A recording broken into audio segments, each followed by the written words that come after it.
रत्नागिरी जिल्ह्यातील दापोली तालुक्यातील मुरुड येथील वादग्रस्त साई रिसॉर्ट प्रकरणी खेड येथील अतिरिक्त जिल्हा व सत्र न्यायालयाने शिवसेना नेते तथा रत्नागिरीचे माजी पालकमंत्री, माजी मंत्री अनिल परब यांच्यासह सर्व आरोपींची निर्दोष मुक्तता केली आहे. या निकालामुळे गेल्या काही वर्षांपासून गाजत असलेल्या प्रकरणाचा अखेर पडदा पडला आहे.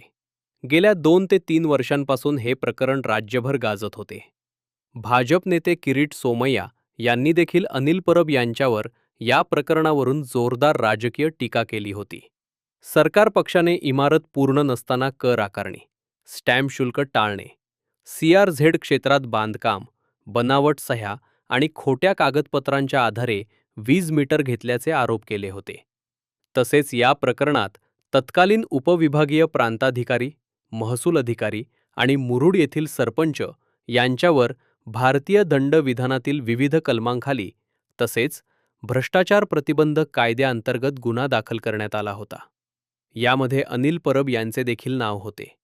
मात्र बचाव पक्षाचे वकील ॲडव्होकेट सुधीर बुटाला यांनी जमीन आणि बांधकाम हे स्वतंत्र घटक असल्याचा युक्तिवाद मांडला.